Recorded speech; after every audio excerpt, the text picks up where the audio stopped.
What's going on, everybody? Happy July. Doug here, one of the hosts, producers, and creators of the Genre of Your Life podcast, here with the review roundup episode for you all this week. There probably won't be a full episode of the podcast this week, unfortunately. I know we missed last week as well. That's all on me. Again, as you heard a few weeks ago in our Bike Riders episode, I'm going through a breakup right now, going through a loss of a great family dog. Also, I'm moving, and if you know the Arizona heat in the summertime, it's 120 degrees plus even hotter. Moving that is also basically kind of living hell. So I'm going through a lot right now. So my apologies for the delay in episodes, the pushing back of release schedule, stuff like that. Totally on me, not on the boys. I take full blame for that. But I hope to be back and running, hopefully with you all, hopefully with a full episode for you all with the boys next week, which is I think July 12th, I want to say. But in the meantime, I have a very special review roundup episode for you all this week. On this week's review roundup episode, I have my review of The Bear Season 3, one of my favorite shows on TV right now. It's an incredible show. As a Chicagoan, it hits all my cores as a former Chicagoan and why I love food, food culture, especially nowadays. I also have my full review of A Quiet Place, Day 1, a movie that I'm very looking forward to reviewing for you all as a fan of this franchise. I love they're doing a new kind of like anthology, but kind of like a prequel, different storyline from the other two movies. So I have two things that I'm stoked to review for you all on this week's review roundup episode. As always, my friends, you can find the show on Spotify, Apple Podcasts, Amazon Music, YouTube Music. We also have a full audio show on our YouTube page, youtube.com/Midway Avenue Productions. Whether you're on Spotify, Apple, or Amazon, or YouTube, please subscribe, rate, review the show. You know, the feedback from you all means the world to us. Good or bad or neutral, we'll take it. And for our Apple Podcast listeners, as you already know, we really need your help getting 200 Apple Podcast ratings as soon as possible. The reason for that is because the more reviews we get on Apple Podcasts, the more coverage we get for more interviews, for more screenings, for more coverage on events like that. More access to other PR firms and marketing firms for screenings and press stuff. So we really do need your help getting 200 ratings on Apple Podcasts, and to our YouTube subscribers too. Keep on subscribing. You know, we love that you're watching our Expendables 4 review, the ongoing joke. We love that actually, because you know why? Out of all the movies that we review in the past, almost 2 years, whether it's stuff from Indiana Jones or Oppenheimer or Dune or whatever, Fall Guy, Challengers, Abigail, the one that keeps bringing back people or bringing new viewers is Expendables 4. So thank you, Expendables 4. And also thank you all for finding us via that video and following us on the YouTube. We do appreciate it on the YouTubes. Yeah, sure. The new phrase I'm saying today on the YouTubes. But no, seriously, thank you all for the ongoing support. It truly means the world to us. But again, please, subscribe, rate, share us with your fellow podcast fan, movie fans, TV fans, family, friends, coworkers, whatever, managers. Again, the support and just the love really means a lot to us. So thank you so much. We do appreciate the ongoing support. Alrighty, my friend. So I'll start off with, A Quiet Place Day 1. Now, A Quiet Place, I remember when the first one came out, when me, Moses, and Nick, we were sophomores in college. And I remember seeing, I forgot what movie we saw. I was me and Moses. I think Nick was there too. And I was like, whoa, John Krasinski doing a horror movie? And the trailers were intriguing, but I was like, what? It was a very good teaser, I'll tell you that. It was like from producer Michael Bay. And I was like, listen, I like Michael Bay, but recently, I think prior to Ambulance, I was like, I don't know, man. Like, you're kind of losing your touch a little bit. And I remember like the trailers were really kind of just like very interesting. I was like, what is this? Big Emily Blunt fan, big John Krasinski fan. One of the best, Hollywood power couples ever, if you ask me. And I remember I was like, okay, this looks kind of interesting, but yeah, who knows? And this is the era of like, we had like same year of like Black Panther, Infinity War, Ready Player One, some great movies. I'm trying to think what else came out that summer. Deadpool 2, El Royale. In the 90s, Star Wars Born. It was a year of just like amazing films. And I was like, okay. And I remember I was like kind of skeptical about it, but then I remember I got tickets, early screen tickets for Joel and his mom to go see it. And I remember when Joel walked out of the theater and texted me, he goes, all caps, bro, holy shit, you have to see this. And I was like, really? And listen, Joel, as we all know, could be a harsh critic on things, especially to Disney. But the fact that he was speaking so highly of it, I was like, oh, wow. And he was just like, you got to see this movie. And I think the next day the embargo lifted for the reviews, and it was like 95% Rotten Tomatoes. I was like, whoa. And again, this was the era of um, comedians or comedic actors, trying to do horror. Jordan Peele, John Krasinski, David Gordon Green, Danny McBride, obviously. So it was definitely really cool to see another fellow, again, someone who I love The Office, and I love Krasinski, I love Jim the character. I was like, huh, wow, he's doing a horror movie, interesting. And that it worked. It was like it shows the power of how great comedians can really like bring something special to horror, I think. And Jordan Peele did it with Get Out. Krasinski did it with A Quiet Place. I think Danny McBride and David Gordon Green did a great job with the first Halloween. 2 and 3, they're okay. I don't mind them. People hate those movies. I didn't mind Halloween Kills or Ends, but the first Halloween that they did was just, to me, just magic, if you ask me. Or someone like Zach Cregger who did Barbarian, a movie I absolutely love, and we still need a Blu-ray release. Come on, Disney. Come on, Fox. Make it happen. But it was just era of like, you see a lot of these comedians now trying to do horror or unique stuff, and it was working. It was like them kind of like pushing the norm or the boundaries of their kind of comedic talents. So I remember seeing it. It was the opening weekend, but I am a little mad at Joel. Sorry, Joe, if you listen to this, you know you did wrong. Joe did spoil like a certain character's fate, I'll say. I won't spoil it for you right here, but a certain character's fate. And I was like, come on, bro. And he was like, my bad, I thought I was texting this other person. And I was like, hey, dumbass. Love you, Joe. But I was like, oh, come on, man. I think I will say, I think when I saw it, I remember seeing it like a matinee, like during on the weekend, like before weekend, like I didn't have any homework to do, whatever. I'm gonna go see it, and I was like, oh wow, like this is pretty good. I didn't love it the way Joe loved it or the way like other people loved it. I was like, it's a little overhyped for me. And I think that was again. I remember like in college, it was like if so many people were like, oh my god, the best thing ever. I tended to be like, okay, it was good, but I felt like sometimes a little overhyped for me, and I'm trying not to do that anymore with the podcast or telling people like this movie because they're like, it was okay. I'm trying to keep everyone's kind of like expectations a certain level.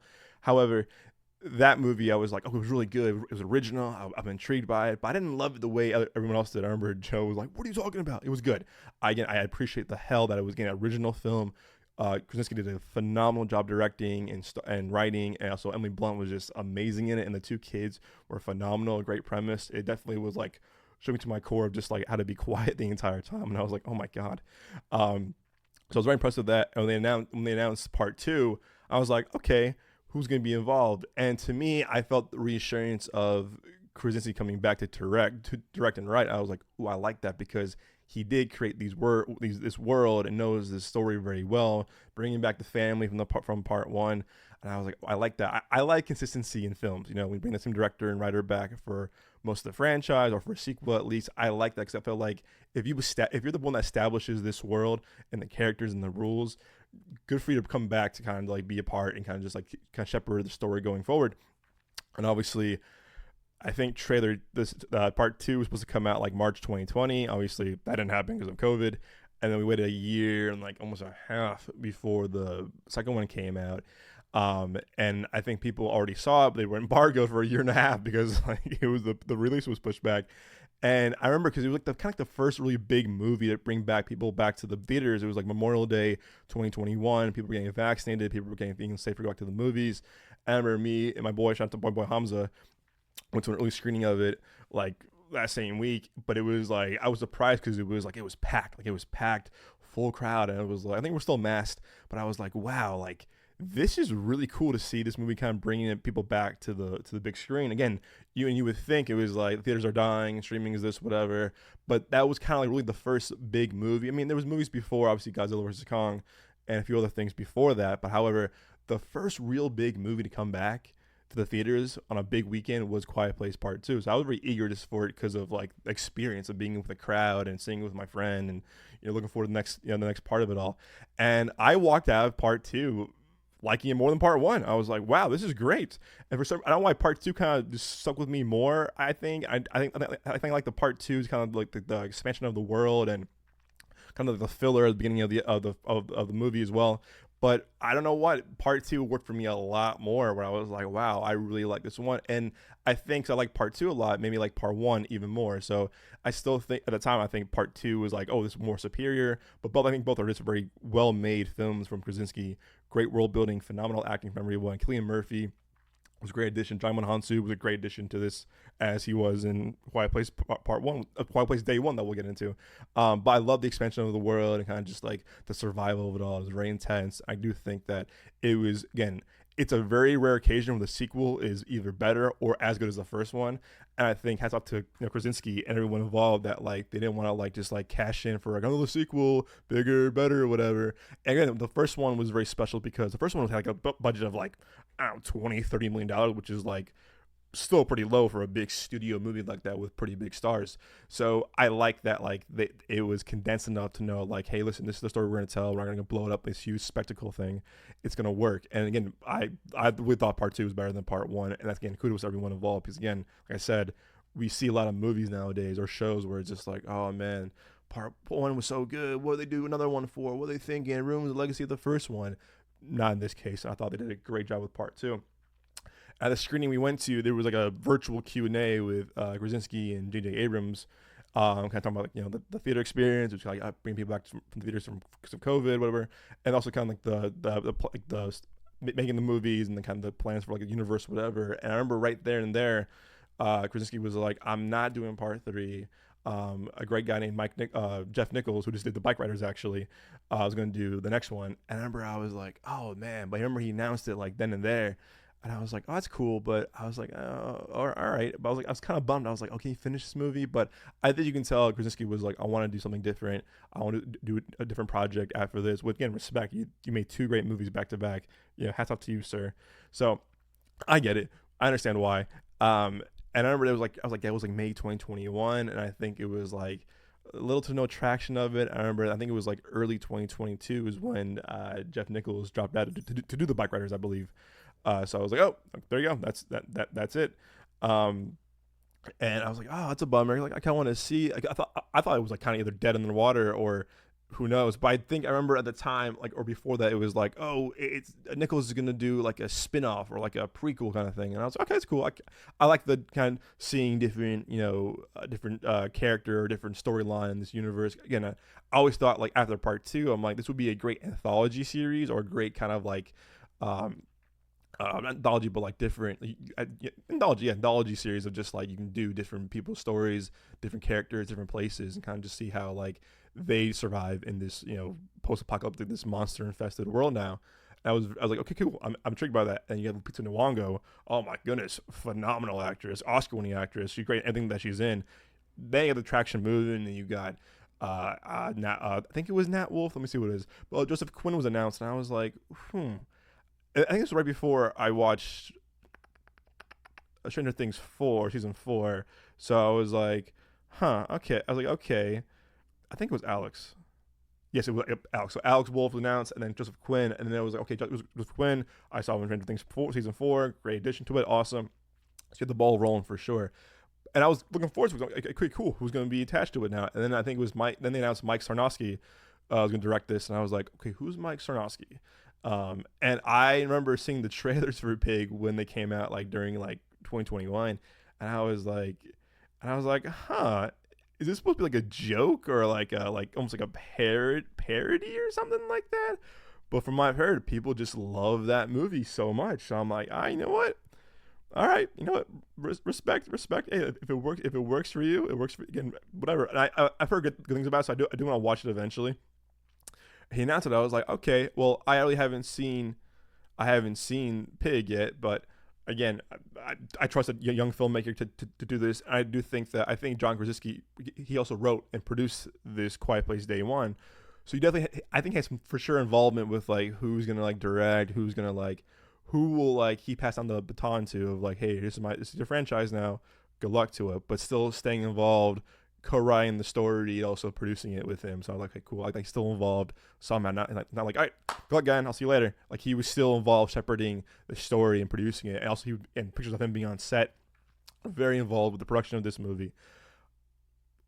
Get to it right now. I think Quiet Place Day One is terrific. I really do. like I said, for a third installment, let alone, and then a prequel, the reaction, I said, I've seen some good prequel. I've seen some bad prequels. I've seen some prequels in the past couple of years. This is a great prequel, and this is a great movie. I am very impressed with Mike Sarnowski's direction in this. Like I said, picking up the mantle from Krasinski, who created this world, who established these characters and these rules, whatever. It's a hard thing to do. If I'm a filmmaker, I'm like, hey, here you go. It's on you now. I have big shoes to fill, and I'm like, how do I, make my own story, but also kind of keeping it fresh and keeping like a new take to the franchise. And I also kind of worried too because the embargo didn't lift till day of, and I said, oh no, because most of the time, a little insider baseball, if a movie doesn't have if a movie doesn't have any reviews out until day of or day after the movie, not a good sign. It means like the studio or the company behind the movie is hiding something or they're not proud of it. So I was worried. I was like, oh no, because I think the embargo lifted for both the first two like really early, and I was like, okay, that's promising. But this one, I was like, the reviews came out, they were great. I'm like, okay, cool. Oof, what a relief. Lupita Nyong'o in this is stellar. She is phenomenal in this. Oh my gosh, it is just I don't want to spoil what her character is going through because someone else did it for me, and I was like, oh, okay. But it's they tell you right away in the first 5 minutes. But what she has to go through as a character, on top of what the world's going through with this monster invasion, it's like, oh my gosh, you really feel for this girl. Like, oh my god, like give this girl a break. But her performance is it's magical. It's like it's hard to explain, like spoiling, non-spoiler. It's a powerful performance, and without her saying much, as we all know, we've seen her stuff again, obviously Black Panther and Us and Well, You're a Slave, like the things that her eyes, it's a performance in her eyes, and it's her movements and her facial reaction. You're just like, oh my gosh, you feel everything for this character, and her facial reactions and her eyes. You're just like, oh my goodness, the pain you feel for this girl, and I'm just like, oh my god. And she was honestly the perfect choice to lead this movie because again, obviously she's proven herself as an Oscar-winning actress, but following her through this fucked up world now, monster invasion, post-apocalyptic, like you just have a sense of kind of like protection over her, like don't, please protect her, please, and her cat, like again, not spoiling, but like what she's going through herself before the invasion, you're just like, give this girl a break, please. But just the way she just kind of just like the way we see the world through her eyes in this movie is very emotional. So a lot in this movie, this review, it's very emotional, it's very heartfelt, and you just want to see her win and survive. You're just like, oh my god. And Joseph Quinn, who again, I've only seen him in Stranger Things. I'm looking forward to seeing him as Johnny Storm in Fantastic Four. Hope he pulls it off. Flame on. Hope he pulls it off. The chemistry between the two of them is beautiful. It's beautiful. It's cathartic. It's emotional. Without them saying too much to each other, because again, it's a very quiet world, as we all know. That's the rules. You can't say anything. They'll come get you. It's just beautiful how these two interact with each other during this awful time. And I'll say this, the movie is thrilling, it's intense, it's exciting at times, and it's also just very emotional and very just like, it's again very, very emotional. And the two of them, the core of the movie, yes, it's sci-fi, it's horror, it's thriller, but the core of the movie is about survival and two humans surviving together during this time and what they can do for each other. And I love that at the core of it, that is the movie. I think part one, part two is about a family surviving, families of survival. Like, hey, how do we survive together? How do we like stay strong? How do we kind of just like keep humanity going when we really can't do anything at this point? And with Quiet Place Day One, the core of the movie is so the two humans surviving and two humans fighting each other during this awful time and how they can help. And it's just, I think what Sarnowski did with that is just beautiful. But again, it could have been a big spectacle, like, look, monsters, blah, blah, blah, blah. But this franchise really has a lot more to say than it's like, look, monsters and scary and thrilling, blah, blah, blah. It's all about just like humanity and survival and the process of like surviving a post-apocalyptic world and how you can just like, survive and just stay alive, basically. And I think pairing Joseph Quinn with Lupita Nyong'o was just perfect casting, and they have incredible chemistry. And again, it's like the world's catching up to Lupita Nyong'o's character in terms of what she's going through, and what Joseph Quinn's going through in his own life as well. But it's about two survivors really who were feeling alone in their own lives, coming together and not feeling alone in this awful world that now infested by monsters and creatures. And I was like, wow, very, very, very impressed with this. Again, the acting in this is incredible. Again, Joseph Quinn, I think, has a great future ahead of him as an actor. Lupita Nyong'o, as I said, is this an amazing actress, as we all know, Oscar-winning performer, perfect casting. And again, I really do like the world building a lot in this. I've seen a lot of movies recently, or the franchise are trying to like establish the world building. Cloverfield. That yeah, listen, I love the first Cloverfield movie. 10 Cloverfield Lane, I thought it was okay. I think it's a little overhyped. I was like, it's all right. And I did not like Paradox at all. I was like, oh, what the hell is this? But again, I think what Quiet Place does better is establishing the world through different eyes, different characters, but also kind of just like, having the same feel. It wasn't like Quiet Place Day One, they have guns now. They have like, the show they have like, they have like this like awesome, crazy like, spaceship powers. No. They don't do any of that. It's like, it shows us how like, just like these monsters are just like, they're predators and we're the prey. And this movie does a great job kind of establishing expanding the world, because in the last two we saw more of a small town. I think it was Indiana, somewhere in the Midwest. I want to check. And I really do think that like with this, that like you put this movie in the busiest city in the world, you're asking for some trouble. You're asking like what's gonna happen. And I think it was A Quiet Place 1. I think it was it says New York. I think it was. Where does it take place? Someone said Indiana. No, not New York. I think it was Indiana. I think it was somewhere in the Midwest. Quiet Place. I guess New York, but I don't think so. I think it was like Indiana. Yeah, I think it was like somewhere in Indiana, but again, who knows? But but that was a smaller town, very remote, very kind of excluded. And again, with this one, you really put them in the biggest, in one of the busiest cities of all time, and you're gonna see some carnage, you're gonna see some just like horrific stuff, and they do not shy away from the first. But right when the aliens or creatures arrive, it's full on like anarchy. You're like, oh my god. But what this movie shows too, kind of like the opening of part 2, is that how cruel the humans can be to each other. It's like, wow, like people are falling down, people are getting stepped on, or getting hit on. No, if being hit with like stuff, whatever. It's like, what the heck? Like, we're supposed to be in this together. What are we doing? And it shows like, even the monsters are bad. We as humans aren't the best either. And it shows like just like how like, our survival instincts kind of kick in, but we're just awful to each other. Like, oh, every man for himself. Fuck you. I'm out of here. It's like, wow. Like it's sad to think. And there's a great scene. I don't want to spoil anything, but there's a great scene where people are walking together after the established, invasion, and you just know, you're like, oh, you're just not a good idea. It's not a good idea. What are you guys doing? What are you guys doing? What are you guys doing? Don't do this. Don't do this. And then boom, boom, boom, boom, boom.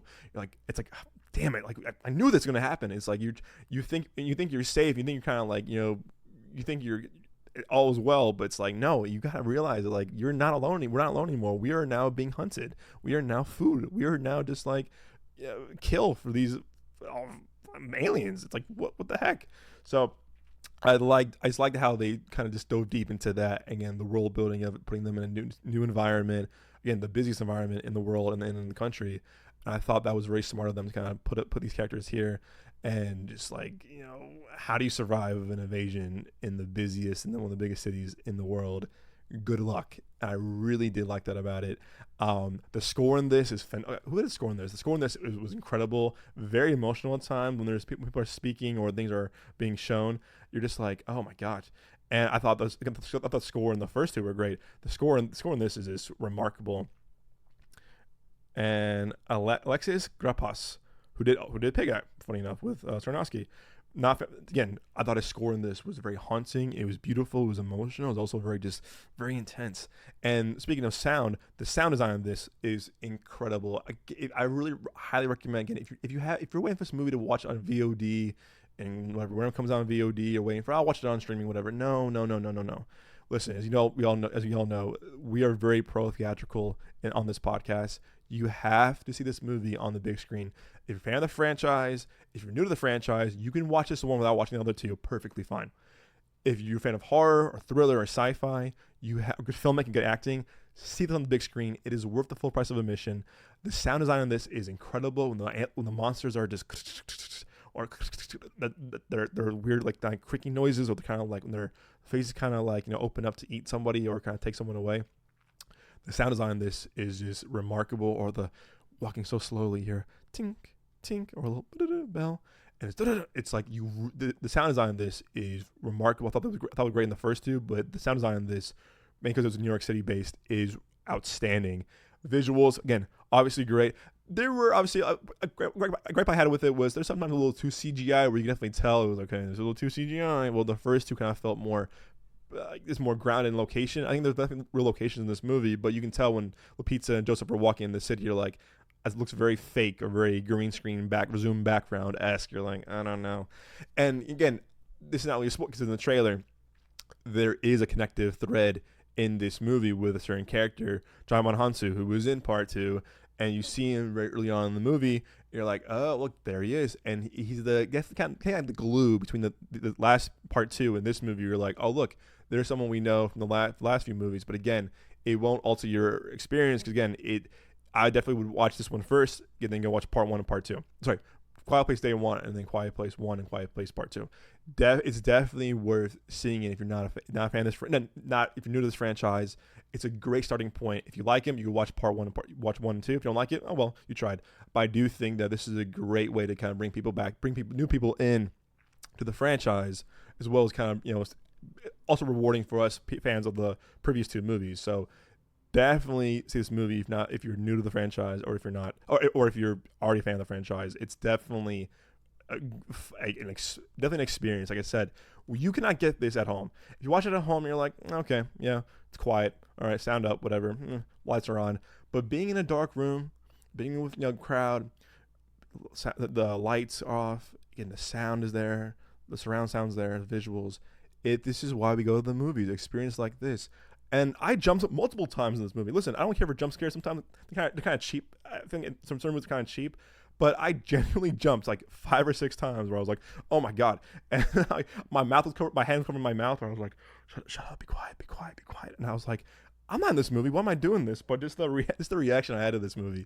I was like, oh, the visceral reaction I had to this movie. I was like, oh my God. I was like tense. I was like, grabbed to my seat. I was like, oh my goodness. And again, I love when movies can do that. You're like, you just feel very connected. You feel very kind of, very immersive, obviously, which good filmmaking is. But I was so tense where I was like, oh my God.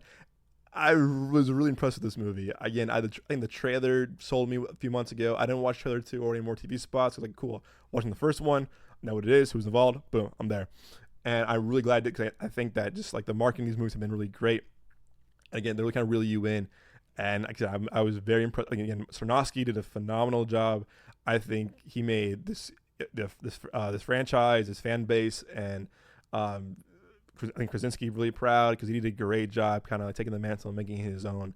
And I do think that this movie will definitely get him more jobs. I can't wait to see what he does next. I think he'll either do like another, not a franchise, but like maybe an established franchise, or maybe his own other movie like Pig, where this guy has a lot. I think he has a great future ahead of him as a filmmaker and also as a genre filmmaker, especially.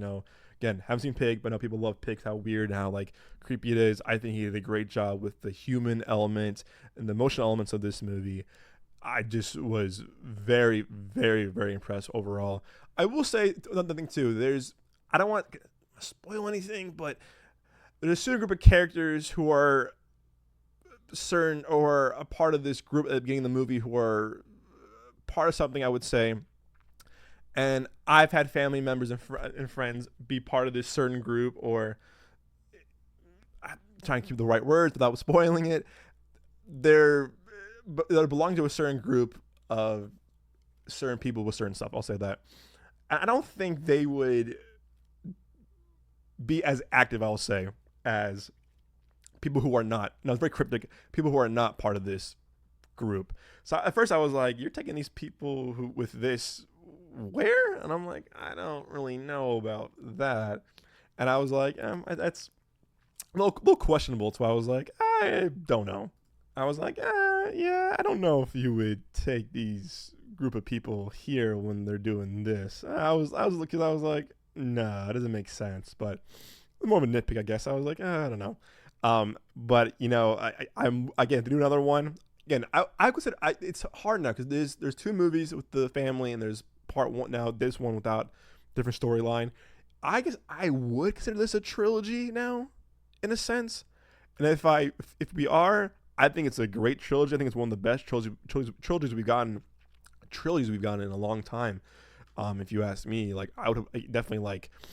I think Planet of the Apes was a great recent trilogy. Obviously, Dark Knight trilogy is great, but like recently wise, past couple of years, it's either hit or miss. One's good, two's and three's okay. It's like it's hit or miss. I think this really is a great trilogy if we consider these movies now a trilogy. To do more, I'm there. Obviously, I'm sold. This movie did very well opening weekend. Like I said, you know, this past weekend, two movies, both Inside Out and Quiet Place, day one, both had weekends of $50 million plus opening week. Weekends, $50 million plus weekends. I know Inside Out's been out for a couple weeks, but still, having two movies that both had $50 million plus weekends is a huge win to the business, both theatrical, movie theater business, and the movie business itself. We need films like this we need multiple movies to have great weekends like this, so we have options or competition. You know, when Fox bought Disney, I was like, you're ruining competition now. It's going to be all like internal. You're fighting with yourself. We need studios to have different movies out. So for competition, we have options. We have this. Oh, this is sold out. Okay, I'll go see this. Oh, this is not playing anymore. I'll go see this. It's like having options really is going to be beneficial to the movie theater experience. And when I saw the opening weekend numbers, I was like, oh, thank God. Yes, this is a win. This is a win for the box office. It's a win for the theaters, win for the movies. Because again, it shows that people are still interested in the movies when there's right things out and there's interest, obviously. When Bad Boys had opening $50 million, great. It still breaks my heart that Fall Guy didn't do well, but you know, teach their own. And I'm hoping Twisters is a good opening weekend. There'll be a Deadpool Wolverine was going to be massive. This is a win. I'm really glad that we're kind of picking up steam now for the box office. Inside Out 2 already made $1 billion. That's a crazy, super quick bill. But again, to me is like the theaters are not dead. It's the right things will bring the right people in, but also again, the studios have to trust their movies. Do not pull them after 2 weeks. Like, oh, whatever, pull my VOD, put my streaming. You're hurting yourself. You're hurting your own movies. You're hurting your brand. You're hurting you're telling the audience now. Wait till a few weeks. We got you. Wait a few weeks. Don't do that. You really have to let these movies cook and let them sit in theaters for a while before you just yank them out the theater. Like, oh, we're done. That's it. It's like, what are we doing here? What are we doing here? That's not okay. Keep these movies in as long as you can. Audiences will come. It will bring momentum. The word will spread. Just give them a chance to be in the theaters without pulling them so quickly. And I'm like, oh, I love that. At my theater of the movie, I saw it on Tuesday, like early evening, and it was a family in front of me. I was like, with three little ones. I was like, oh, okay, whatever. And then I think their grandma was there, and their grandma was like, are these movies scary? I started laughing to myself, and I was like, "Oh, Grandma, you're in for a treat, my friend." I was like, "Oh, you're." I'm like, "What? Good for again." She was the right audience because she's not seen the other two before. Boom! If she liked this one, I couldn't really tell. If she liked this one, then she's in for two other great movies that she can watch at home. And and again, this movie also has some funny jokes where I was like, "Oh, this is pretty funny." The more I expected, I was like, "Oh, cool." The subtle humor. And the quiet jokes here and there is like, okay, this is quiet jabs here and there are kind of funny. We're like, oh, there's humor in this too. I also thought Alex Wolff did a great job. Listen, I'm a fan of these boys since I was a kid watching Naked Brothers Band. Both Alex and Nat, I think, are both phenomenal actors, and I love seeing them in stuff like this where like, hey, they're really showing as, they're really showing as, comedic actors, and I'm like, oh man, good as really really full range actors, comedic. drama, horror, whatever. These guys have range, and I love seeing them more stuff like this. I'm giving this movie, I'm giving this movie a really solid 8.5 out of 10. I don't know how I would rank it with the other three right now. I probably rewatched the part 1 and part 2 after watching this. But also, the pace in this movie. Oh my goodness. First off, the pace in this movie is incredible. It's an hour 40. It felt like 20 minutes. It ended, I was like, what? We're already done? I was like, I want more. And I was just flabbergasted. I was like, this is already over with? What the heck? What's going on here? Like, I wanted more. Like, give me more, please. What ended, I was like, wow, that's it? No, in a good way, where I was like, look at my watch, I was like, what? It just went by so quick. And I really give props to both Krasinski and I think Sarnowski as well, is that the way they structured this movie, the third act structure, three act structure, and just the pace of this movie, it just went, and it never felt like, okay, let's get on with it. Okay, here we go, whatever. It just worked, and I was just, maybe because it was script, because it was the structure of the story, the Sarnowski's vision. It just flew by, where I was like, wow. And I'm very impressed with movies that can establish so much and have so much beautiful, emotion and just really cathartic scenes, and with a runtime that, like, it didn't feel like, oh my gosh, like, it was dragged a little bit, or it felt too long, it felt too short. It was the perfect runtime. But again, I wouldn't mind a more 20 more minutes, but just the intensity of it all, the beautiful emotion of it, the cathartic scenes, the beautiful chemistry between Lupita and Joseph. Sarnowski did all of this in the hour 40 minutes that filmmakers who are been established can't do that, and a certain runtime has to be really bloated, like 3 hours, 2.5 hours, 3 hours, or like it's too short, wasn't like full enough. Hour 40, Sarnowski did an amazing job bringing in so many different elements of this movie in the runtime, and where it ended, I was like, wow, we're already done. I walked out, I was like, wow, bravo. So yeah, I'm giving this really a solid 8.5 out of 10. I'm looking forward to watching it again. I'll probably watch maybe all three of them in order again. Or again, I'll probably see this again. I'll see this again. There's any time of the week. This was a great theatrical experience. Again, if you're a fan of this franchise, go see it on the big screen. If you're new to this franchise, you're unsure, go see it. It is worth the price of admission. I love this movie. This movie was fantastic. 8.5 out of 10 for sure. Alrighty, my friends. Now transitioning to streaming and television. As you heard my review last year of The Bear season 2, I'm a fan of this franchise. I love this show. This show is, I remember when the first season came out, I was a little late to it. I was like, all right. I was hearing good things about it. I was like, oh, okay, sure. Like, as a Chicagoan, it's definitely kind of like in my home. As a former Chicagoan, it was definitely still my home. It's filmed near my old building, actually, funny enough, where I grew up. I was like, okay. Okay, and then people were like, you guys see the show The Bear, man. It was like all over TikTok and Instagram, social media. It was like everywhere. I was like, all right. I think I started it with probably on my own. And I started on my own, and then I'll come back to it for sure. I didn't. And I caught with it like somewhat before season 2. I was like, oh, show, it's great. It's chaotic. It's stressful as hell, but the characters in this are just so damn good. And I love that, like, I didn't really know most of the actors. I knew Jeremy Allen White from other stuff. Shameless, obviously. I'm not a fan of Shameless, but I know him from Shameless and some other things I've seen in the past. And he was phenomenal in the Iron Claw. Oh my god. But I didn't know. I knew Abby Elliott. I knew John Berthnall, obviously, but I didn't know like the people who are cooking and the chefs, whatever. I didn't know Io. I didn't know I didn't know what's his. Oh my gosh, Marcus. What is his name? Who I love. Loiter Squad. I didn't know Evan. I didn't know Evan. I didn't know Lionel. I didn't know Liza. I didn't know Maddie. I didn't know any of these people. And I was like, oh wow, they're making this feel really authentic and really real. And as you heard if you haven't heard my season 2 review, it's on the podcast. Go check it out. I said season 2 was better than season 1 for sure. I thought season 2 was the definition of perfect television. Perfect television. It's perfect television in storytelling, acting, directing, writing, character development. It's one of the few seasons where you're watching, you're like, okay, this is special, and this is a perfect television. I haven't seen a show like that in a while that every episode was monumental and was phenomenal. And what I said about season 2 was that every episode gave every character their moment to shine, whether it's Carmi, whether it's whether it's Richie, whether it's Sydney, whether it's Marcus, whether it's Tina, whether it's Sugar, whether it's Neil, whether it's the Fact brothers, whether it's Sweeps, whether it's anyone, whether it's Jimmy, like even Pete's or even Claire. This season 2 gave everyone a moment to shine, and I haven't seen a show really ever give their entire cast their moment and their dues to shine and to show like what they got as actors, but who their characters are and their development.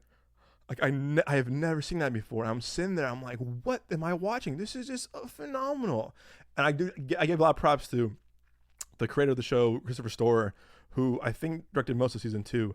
But man, oh man, that was just a masterclass in directing, writing, and television making. You're just like, whoa, what am I watching? And there's a great, I forgot what episode it was, but there's an amazing scene I love, I think about all the time, where they're waiting to see if like they pass the inspection or whatever, and the camera goes down one by one, everyone in the kitchen, all the characters, and as a glimpse of like a flashback from the season 1 or earlier in the season, and it just showed like they care about every character involved, every actor involved. It was like, hey, this is my show, this is your show, whatever. No. The unit of the show and the team, the love of the show shows how a family they are. But again, season 2 is just a masterclass. Again, a rare 10 out of 10 season of television, if you ask me. It was just phenomenal. So obviously season 3 is coming out a year after. I was like, wow, pretty quick. 1 came out 2022, 2 came out 2023, now 3 coming out 2024.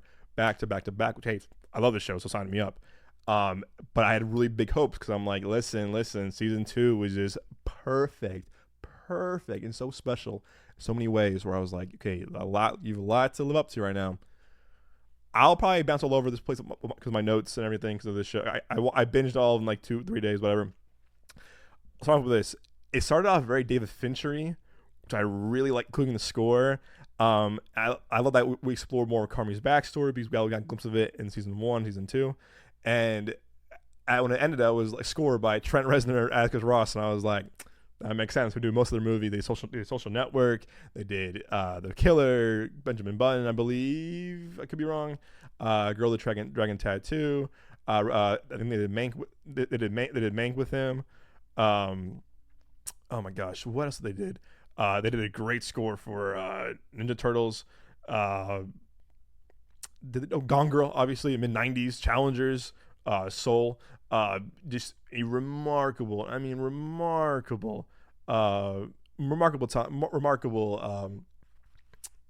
composers. I was like, this felt David Finchery, and that's why, because of the score. But I love they established more of Carmi's background, kind of more kind of like a little bit of origin story in this. And you know what? The third season serves more as a prequel, I would say, in some ways throughout the season, where I was like, oh, interesting, okay, for sure. The throwback of the dream Carmi has, I love that they went back to that scene of the dream he had in the first season with him on the Chicago Bridge with the bear. It's like how he's kind of just like he's a caged wild animal, as we all know, inside. I love the kind of like the similarities and kind of like the visuals of that. Again, as a Chicagoan too, it hits all the chords. As a former Chicagoan too, the show continues to be a love letter. Since my season 2 review last year, it's a love letter to Chicago and its people. I think it's episode 2. They go around the entire city, stuff like the Mottos, Lou Mitchell's, and they're using real people who work there. Add so much to the authenticity of the film and what makes Chicago so special as a city and the culture of Chicago. Listen, I grew up going to the Mottos and Lou Mitchell's. I'm like seeing the people that work there get their moment of shine in a quick kind of montage. I love that. And again, this could have been filmed in LA or filmed in like, New York. Oh yeah, we're in Chicago, but it's like on a green screen, whatever, or using people that aren't Chicagoans, but you can tell like the attention to detail and giving everyone like just like actual workers like a moment of shine and in a quick, a few seconds, whatever.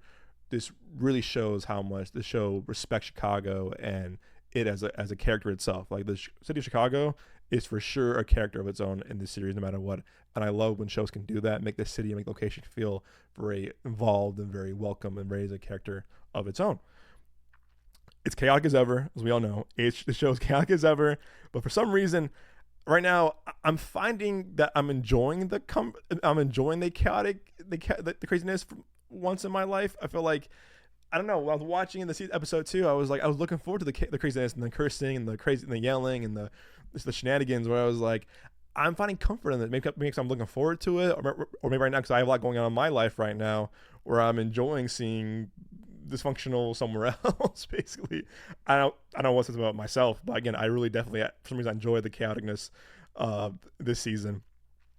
There's a moment in episode 2 between Marcus and Carmi that was so genuine and pure, and you can tell, despite Carmi being just kind of just like, you know, egotistical and insane as his family is, but you can tell like he just cares about his cook, he cares about his people, he cares about Sydney, he cares about Marcus, cares about cousin, he cares about, like, you know, Tina, like he cares about everyone. And I love there's an episode about legacy in the episode, and they're talking about legacy, and they're having this really beautiful moment, and Marcus is talking to him, and Carmen's talking to him, and it's two people is connecting over love, what they have, and the respect they have for each other. Yes, Carmen might be an asshole to him a lot, or an asshole to, everyone a lot, but it's just like how they talk to each other was very beautiful. And I love the kind of like the relationship between Marcus and Carmen, just like the love they have for each other despite what Marcus is going on in his life. And spoiler, season 3, Marcus losing his mom, Carmen lost his brother. They know about loss, they know about feeling alone, and I love that they kind of connected to that on that level. I said this last season, I think even season 1 too, is that the pace of the episodes are so frantic and fast paced. They're so fulfilling, like a good meal. Like, it goes by quick.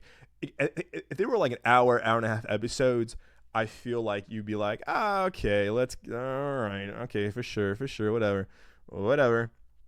But no, the half hour, 40-minute episodes for each episode really works. And I think keep that. Don't make it like, don't make it like longer, whatever. It works. It's a formula. It's a recipe that's working. Keep with it. It does work on all levels. I love this music in the season a lot. The music in this is a lot. Like I said, I love that they use Reznor and Ross a lot. Some great scores from other movies, and as well as soundtrack. Obviously, it's booming. It's calm. It also is chaotic as hell all at the same time. The instrumentals of the songs used throughout each episode is beautiful and adds so much to the vibe and atmosphere of the show itself and the restaurant. And again, I'm really big on music and score and soundtracks nowadays. This season I thought had the best music and score use out of the entire series so far. Again, the mix of score, mix of soundtrack in this, the ratio of it all really works and adds so much to its own character throughout the entire season, that is. Josh Hartnett, good seeing his comeback. You know, I think seeing him in Oppenheimer and Black Mirror, he's going to be in Trap. Listen, I'm glad that people are like responding to his kind of like his renaissance, kind of just like resurgence kind of way, because I feel like people love seeing him. And when I've seen him in the past year and a half, whether it was Black Mirror, whether it was Oppenheimer, now this, I can't wait to look for a Trap. I'm so hyped to see that movie. Love seeing him. I feel like he has a lot of range as an actor, and again, his small part in this really adds a lot to Richie's storyline and his arc. There's also, again, what I loved about this season especially, like I said, there's a scene between, Marcus and Carmi. There's certain scenes I love a lot between two characters, whether it's Marcus and Carmi, whether it's Sid and Tina, whether it's Sid and Sugar. And there's a great scene between Richie and Sugar. We're talking about, like, when Sugar is talking about, like, going to labor and nervous, whatever, and she asked Richie, like, hey, like, where were you when your daughter was born, or what was going on when Tiff was in labor? And Richie is like, well, the day before I was with your brother Mikey, who committed suicide, played by John Berthnall. And he's like, oh, we brought the day before, so I had to make up to Tiff the day after. And just the beautiful story he's telling about him and his brother, about him and Mikey, and then like the during his ex-wife's labor, whatever. and it's just like you tell like the emotion that it's in Richie's eyes. It's like, wow, like you can tell he's still like he's hurt because he misses his friend, he misses his best friend, he misses his family basically, and misses his ex-wife. And it's just like, I love that Eben's showing a lot more emotion, showing a lot more just like range as an actor. And speaking of Fantastic Four, I'm looking forward to seeing him as the Thing in that movie. So I really do like how like there's these really emotional, intimate scenes between two characters. It could be duo of anybody, and I love that it really just emphasizes on the emotion between both these characters and just like what they're all going through and or each in their lives. There's a great cameo in episode 5. This proves how much of a phenomenon of a show this is, and how everyone wants to be part of have an appearance in this show. It's kind of like when Entourage back in the day. I was young Entourage, but when I heard stories of like everyone wanted to be on that show because everyone loved that show, and there's a really great cameo. I do love it. I do kind of love these like, kind of unexpected cameos. It's funny. It's funny seeing who this person plays. I won't say who it is, who the person plays in terms of siblings to certain characters. And the three have great chemistry, great comedic chemistry, and I love that about it. I was like, okay, this is funny. Because again, you would think this person, you're like, wait, this person's playing their brother? Like, wait a second, but it works. It's because it's a short. It's not. It wasn't prolonged. It wasn't like long. It was like, okay, it's a whole like ongoing bit. It was really funny. So I love that about it. And everyone's talking about the Tina episode, and we have to. Io makes her directorial debut, which is super impressive, and the episode itself really shows up how much of a hard worker and how determined Tina is as a character. But to you know what, for Io to come out on to direct an episode, wow, I was super impressed, very impressed. Well, I had a gripe that they only tell us when this episode kind of takes place. Excuse me.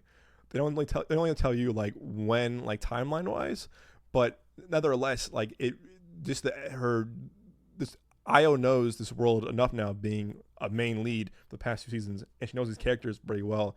And I loved how like she gives Tina a whole episode to shine. I love like, oh my gosh, it's like because you want to see her root. You want to root for her. You want to see her kind of just like succeed in this episode. And Liza, who plays Tina, is just phenomenal, and she's a brilliant actress.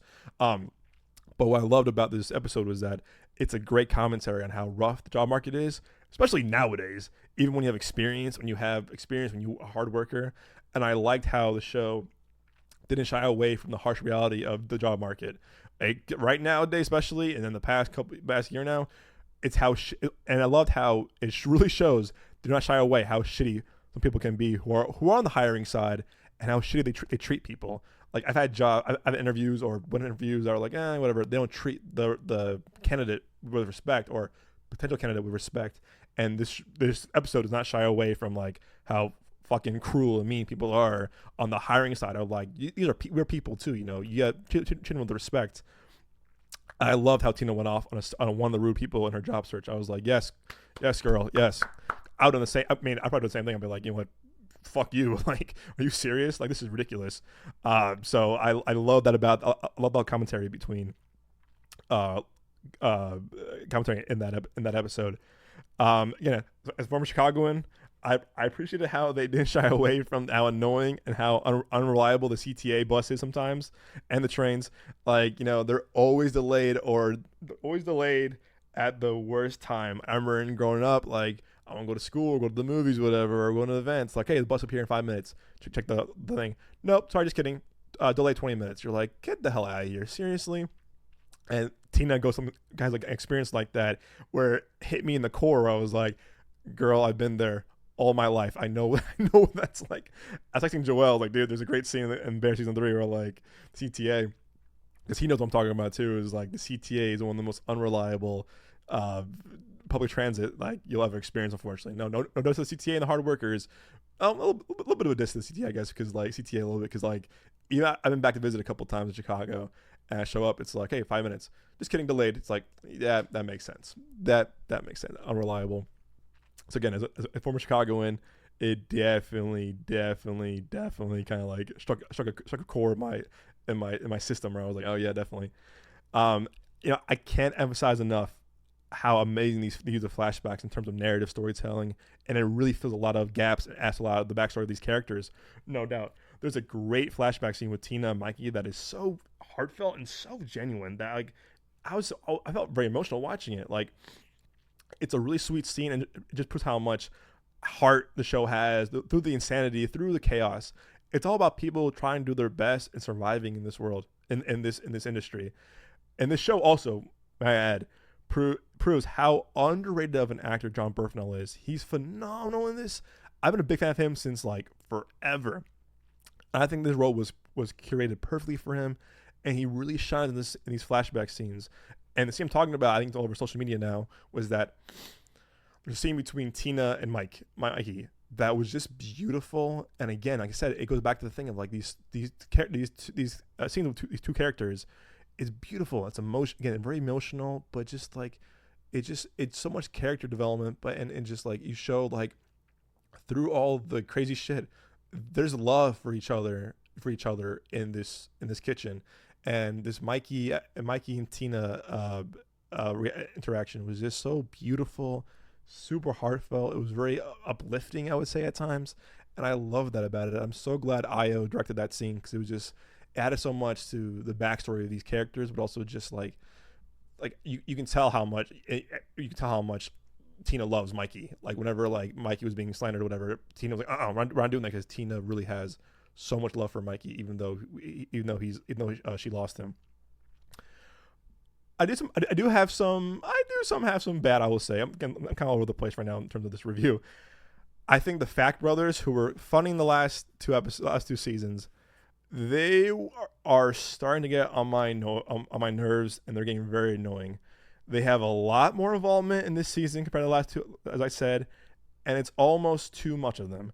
There was times where I was like, okay, like, all right, I get it, but you're just being really annoying, and it's too much of them. It's too much of them to a point where I was like, okay, pull back a little bit, pull back. And I can safely say that like after watching the entire season 3, I think the Fact brothers were just crowbarred in way too much. Like I said too, it felt like maybe someone like focus groups, test groups were like, hey, you know what? In season 2, like the Fact brothers a lot. Let's get them a lot more screen time in season 3. And it came to a point where they were crowbarred in. Like there were certain scenes, like there's a scene at a hospital. I keep it non-spoiler. A scene at a hospital where I was like, wait, why are they there? Like, huh? It kind of made no sense. And I was like, all right. And I think they became like fan favorites to a point where either it could have been a creative thing, could have been a network thing, a studio thing, where like they're like, oh, we want more of the Fact brothers. Yeah, let's do more of them. And I don't know. I think the last 2 seasons, their involvement was the right amount, because they became like the bumbling idiots a little bit in this season. And again, I think they're both of them are really good actors. They are funny. They are definitely funny. But for their use, it was just too much. It was way too much. Or I think they could have dialed back a little bit with their involvement of their characters. And it's all, again, as you might know from season 2, character Sugar, played by Abby Elliott, she's pregnant. I believe she either announced she was pregnant in the last season, or I think she was, and she's pregnant in this season too. And she goes to a store, and I was like, no one's gonna help her. Like, no one's gonna help her out with this. I feel like it's more of like a safety thing. I mean, it's more me speaking logically. I was like, maybe she should have help with this kind of like loading big stuff and heavy stuff. But again, that's a little more nitpick. Actor named Adam Shapiro plays Ever CDC, who was in the last season as well. He's a little bit more of a prominent role in this one with Sydney's character.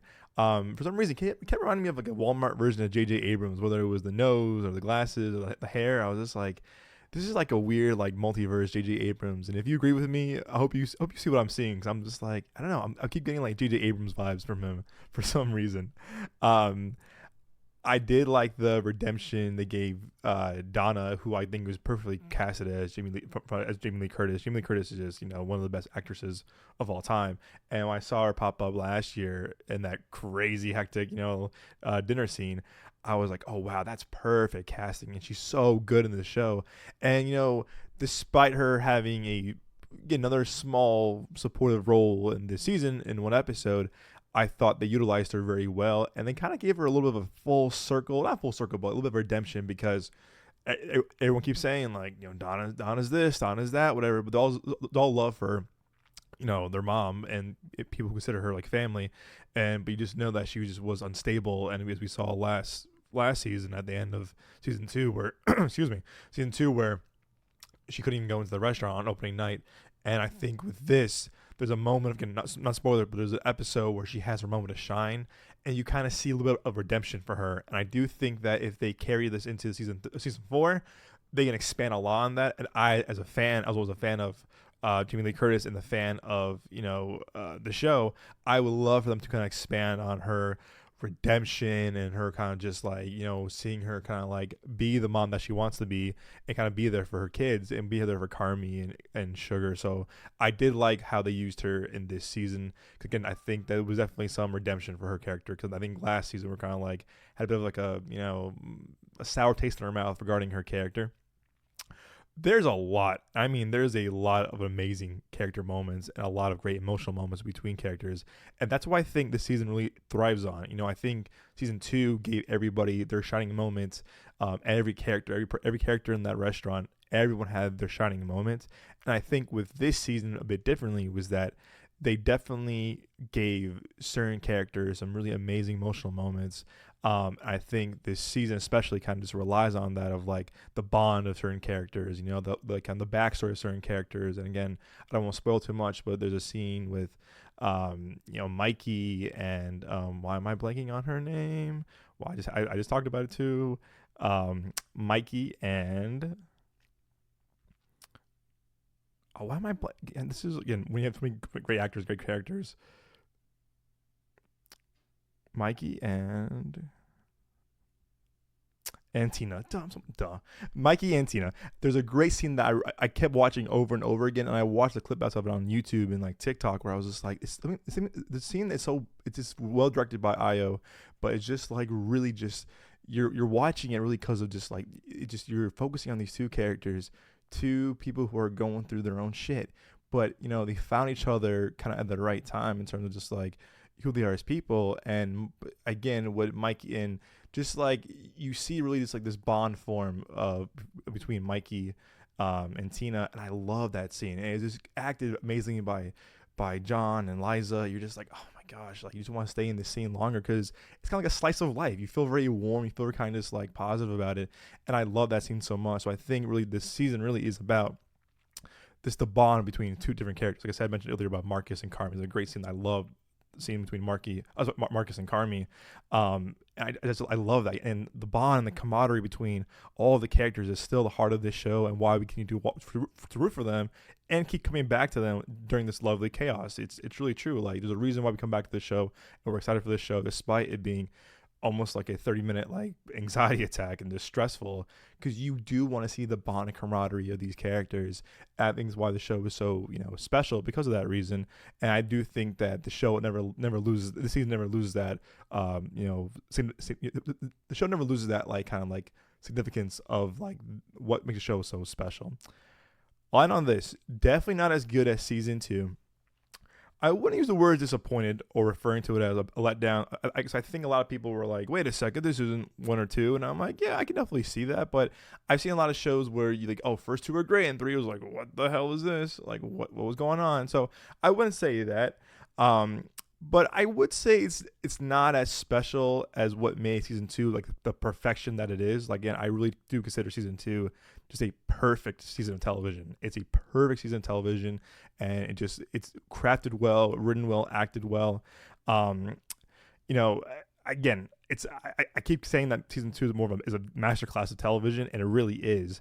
I would put it up season 2. I'll put it up there with like shows like Breaking Bad, and like the season 2 that is like just like how like it's just some of the best television I've seen and produced in a long time. I'm more of a movie person than TV. I think the rise of streaming has definitely like made me watch a lot more than I have in the past. But as a kid and as a teen, and I would say maybe in the beginning of my college years, I was always on movies. I'd watch a show, once in a while. And, for me, I said multiple times on the podcast, if you can't hook me on a show like the first 2 episodes, I'm out. Like I tried Game of Thrones so many times, couldn't get to it. I'm trying to think other shows I tried getting into where I was like, okay. I think I tried Better Call Saul, but I think I was not in the right headspace when I started this. So I need to go back and watch that. But there's a lot of shows that I've watched. I'm just like, yeah, it just wasn't for me. Like I tried, I tried, and I couldn't get into them. So I'm really picky when it comes to television. I really am. Friends, same thing. I tried watching Friends. Hot take. I know. I couldn't get into Friends either. I was just like, I don't get the hype. I don't get the humor of this, obviously. But I really do mean when I say, like, if you can't hook me in the first 2 or at least 3 episodes, you lost me. I think The Bear never lost me. I might take longer with shows than I would do with movies, but there's something about this show, about season 2 and the show overall, that like I consider it just like up there with like Breaking Bad in terms of like some of my favorite shows of all time, like an Entourage of my favorite shows of all time. So it's really just how well this show was made, produced, and just crafted. And there's, again, it's definitely a masterclass in all elements of filmmaking, television production, and acting as well. It definitely, and again, keeping this non-spoiler, it definitely ends on a cliffhanger for sure, without a doubt. And I kind of figured too, because like as the show progresses, as season 3 progresses, you're like, okay, where are we going with this? Because I think season 1, season 2 both had like, not definitive, but they had more of like a, we're leading to something kind of that will resolve, or that we'll see kind of like play out. I do think that the first few episodes, I was like, I think there's going to be a cliffhanger, or there's going to be like, to be continued. And then sure enough, I was right. And I was like, oh, got it. So I didn't think this, I think people who are kind of judging this season compared to seasons 1 or 2 are a little unfair, because I think that if season 4 pays off, which I think it will do, it will make this season a lot better. And I do think that if season 4 is just like, oh my God, this is incredible, I think I'll like season 3 just as much as 1 and 2. But it still kind of feels, not, I won't say incomplete, but like it's a big stepping stone for what's to come next. So again, but if they don't nail that landing with season 4, it's gonna be like, oh, what the heck happened? What happened? Then it might take away even more points from season 3 of like, oh, it was good, but wasn't this, whatever. So I have faith in this show. I have faith in everyone involved. I still do not like this thing, and I don't know why. We were in an era for so long, I think before the big streaming wars of 2019, before there was Apple Plus and Disney Plus and all the and HBO Max and all this stuff, Max, Peacock, where Netflix was the king of streaming. Every episode, most of the time, episodes were just dumped on streaming all at once. There you go. Boom. That's it. There's your show, your season. All right.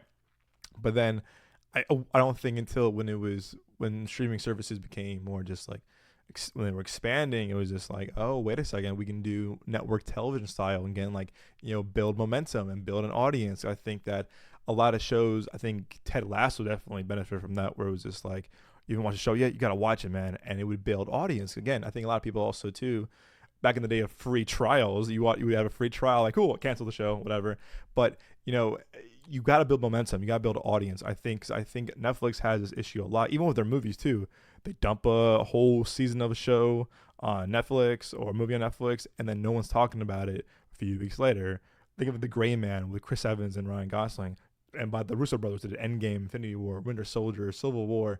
It's like, whoa, what's going on here? Hold up now. And it's just like, you would think that a movie like that caliber would be talked about for weeks or months at least. Came and went. Hitman.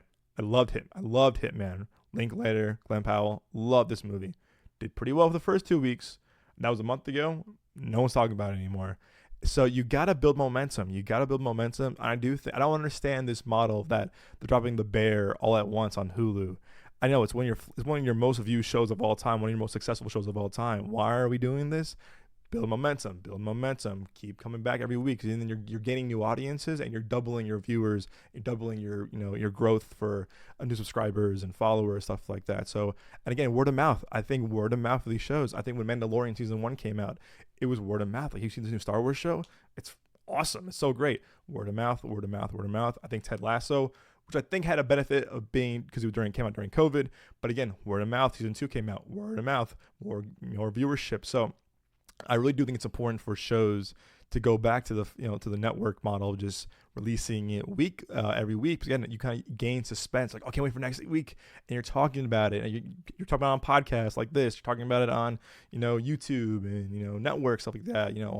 On other review outlets. So it's important to keep that momentum going if you want to keep building an audience. Because I do think that this season of The Bear might just be kind of forgotten in a week or two by end of July. So I don't know. I don't know what the really kind of like the process is of, or decision making of doing this show each season, dropping all at once. But I do think it would probably benefit a bit more than just binging them all at once. 'Cause I binged them in like 3 days. I was like, I'm done already. But I still kind of, I wasn't really fulfilled. Maybe because it wasn't because of the season itself. But I wanted to watch more. I wanted to kind of like, span them out, whatever, or do what Amazon does. Do all three. Do the first three of a season, or first two of a season, and then boom, boom, boom, boom, boom. You start off really strong, and then then you work your way up, whatever. Because it really does gain more traction and more discussion and more kind of just like discourse around the show. So I hope the next season they don't do it. I mean, they did the first three seasons, so they probably will keep doing it. But I do think you would benefit from that. So I don't really agree with this model of dropping it all at once, because I think it's kind of hurting the show in some parts. That is, I know how to probably had a great, first viewership ever for Hulu, but I still think it would do even better for them and for the show if they kept doing it weekly releases. But hey, that's just me. Alrighty, my friend. So, have you seen The Bear? Have you seen Quiet Place Day One? Let us know in the comments. Let us know on our review section of the show, whether on Spotify, Apple, YouTube Music, Amazon, YouTube, our YouTube channel, that is. Again, we have a lot more in store for you guys. Again, The Boys season 4 is still going strong. We got Twisters that me and Nick are seeing. Next week. I can't wait for that. Then we got the big one, Deadpool Wolverine. 2 weeks. We are 2 weeks out. We have a lot more in store for you. So hope you have your notifications ready for new episodes. Again, sorry for the delay in episodes. Again, it's been a crazy summer. It's been hot. Everyone's been doing kind of their own thing. Everyone's been moving, or life. Life. I'd say life is in the way, but we should be back with our normal schedule with a full episode for you all very shortly. As always, guys, we'll see you at the movies.